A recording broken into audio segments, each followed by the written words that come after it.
Salut. Alors là, je viens vous partager une expérience que j'ai eue, une révélation que j'ai eue le 8 février 2023. Donc ça fait plus de 2 ans et demi maintenant, qui est en rapport avec le réveil. Ce mot réveil qu'on entend de partout, dans les milieux évangéliques, sur la toile et compagnie, eh bien, je veux vous en parler. Je vais vous parler premièrement de cette expérience cette révélation, expérience que j'ai eue, donc ce jour de 8 février 2023. Et après, je vous dirai un peu plus. Je développerai le sujet. J'essaierai d'être brève quand même. Donc, ce mercredi 8 février 2023, j'étais donc avec mon Seigneur dans la méditation et j'étais travaillée vraiment par le sujet de l'amour de Dieu. Il y a beaucoup à dire, mais bon, je vais être brève.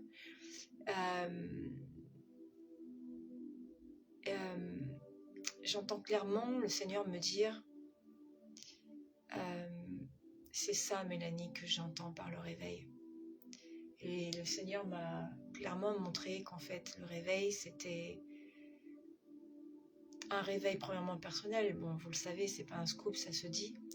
Mais ce réveil personnel, c'est d'être réveillé à son amour à lui, pour nous, pour moi, pour chacun d'entre nous. C'est être dans cette contemplation, dans cet émerveillement pour nous de son si grand amour, alors que nous ne méritions pas, nous étions tous ses ennemis. Et c'est ça qui est beau, magnifique et merveilleux et qui dépasse l'entendement et qui dépasse tout, c'est que il a donné sa vie, il s'est donné pour chacun d'entre nous par amour. Et c'est un amour, c'est pas un amour qui sélectif, c'est un amour inclusif. C'est un amour, il nous aime tous autant que nous sommes. Il n'y a pas de différence. Nous étions tous perdus dans nos péchés, nous étions tous perdus. Et il a donné sa vie pour nous. Et c'est cela que Dieu m'a dit. C'est ce que j'attends par réveil, c'est que les uns et les autres, les hommes et les croyants surtout, premièrement, se réveillent à mon amour. Parce qu'ils le savent, mais ils ne le vivent pas. Et c'est ça le réveil, Mélanie. C'est que tu te réveilles, qu'il se réveille à mon amour. Et en voyant mon amour, eh bien, ils vont m'aimer en retour. Et en m'aimant en retour, alors ils pourront aimer ce que moi je demande d'aimer, c'est-à-dire tout homme, son prochain, jusqu'à son ennemi. Or, ce n'est pas possible autrement que par l'amour de Dieu. Alors, premièrement, comment pouvons-nous aimer d'abord nous aimer nous si nous ne nous laissons pas aimer par Dieu et l'aimer en retour? Et comment pouvons-nous prétendre aimer quelqu'un d'autre que nous-mêmes si nous ne nous aimons pas nous-mêmes et si nous n'aimons pas Dieu? Donc pour pouvoir l'aimer en retour de son amour, eh bien il faut recevoir son amour pour nous. Et c'est le signe que nous sommes réveillés. C'est de pleinement recevoir son amour. C'est de pleinement comprendre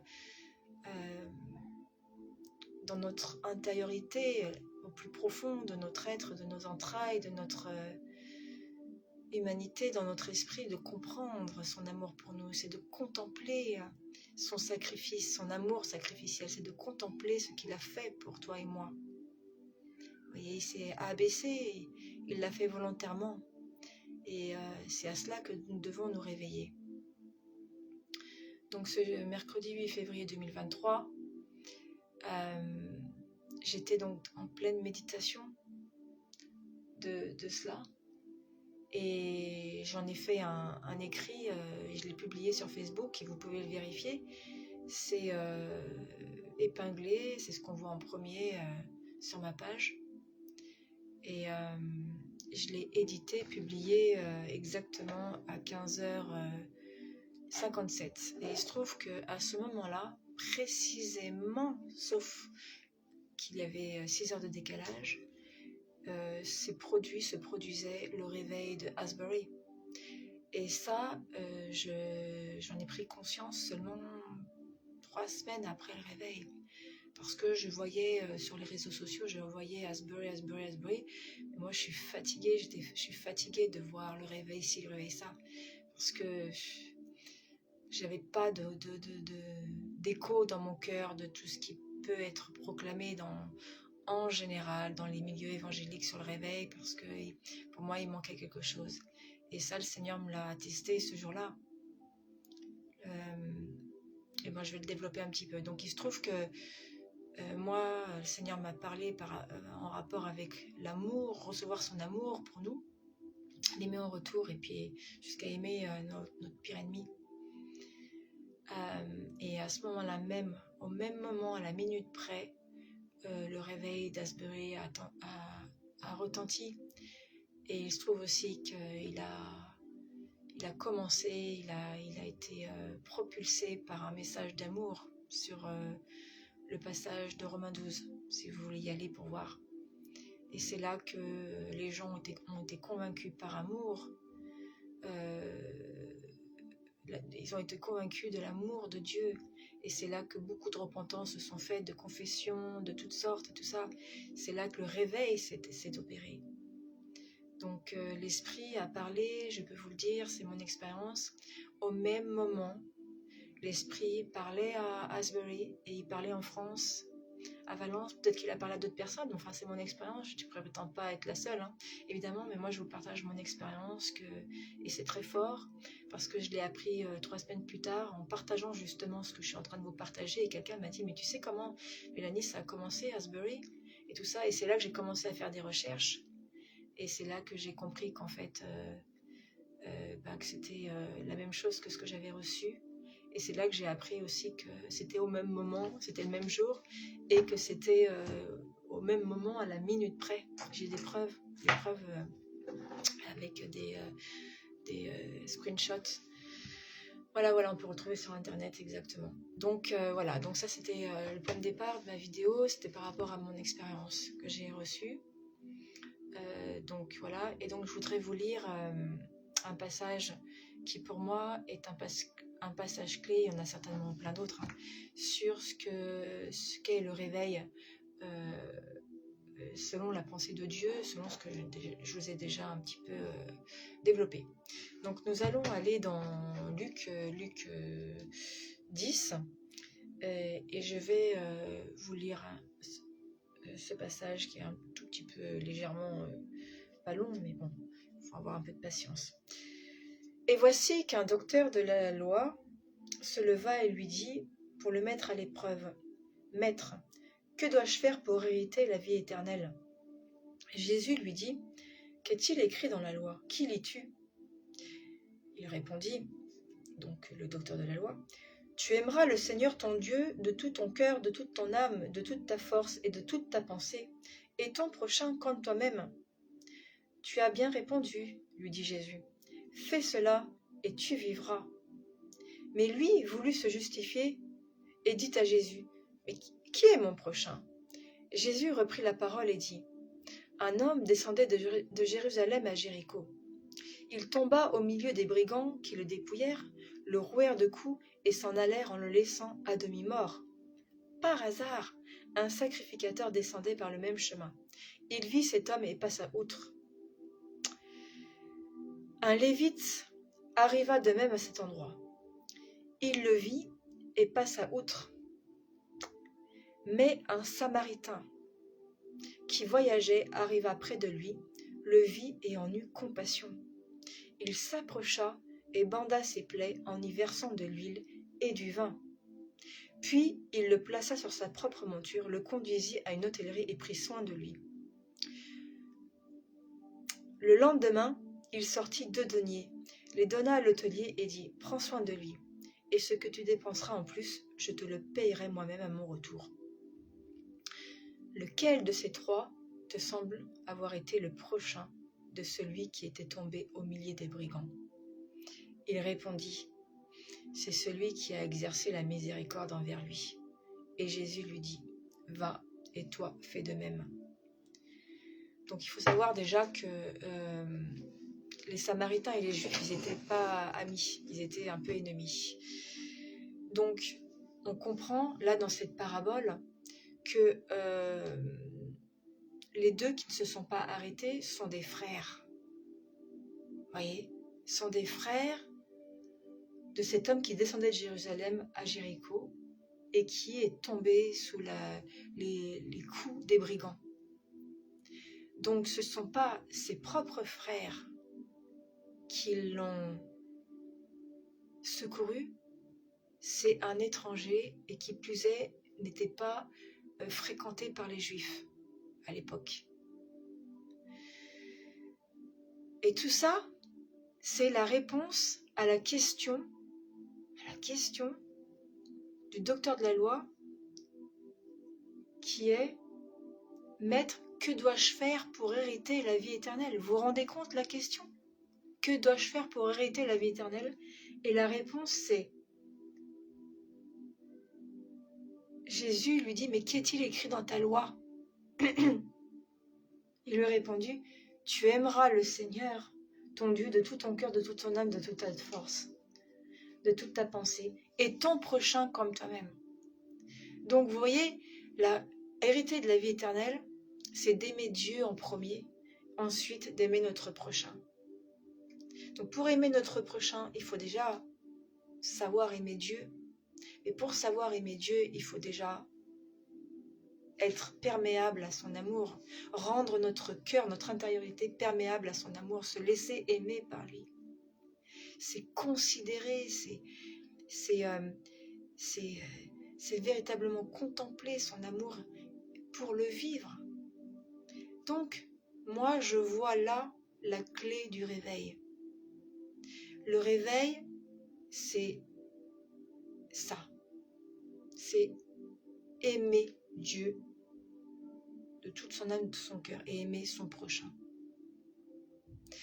Alors, on voit dans la parabole que ce ne sont pas les frères, les proches qui ont aimé. Et moi, le constat que je fais, et je vous le dis en toute solennité, sans condescendance, sans colère ni haine, ou quoi que ce soit, je ne suis pas animée de tout ça. Mais c'est un constat. Entre frères et sœurs, dans ce qu'on appelle le corps de Christ, dans les assemblées, eh bien on ne sait pas s'aimer. Mais par contre, on parle de réveil. Ça manifeste une énorme hypocrisie. Une énorme hypocrisie. Donc, quand on parle de réveil, forcément, dans nos milieux à nous, eh bien, on parle d'âmes sauvées. Mais quelle est la motivation de tout cela?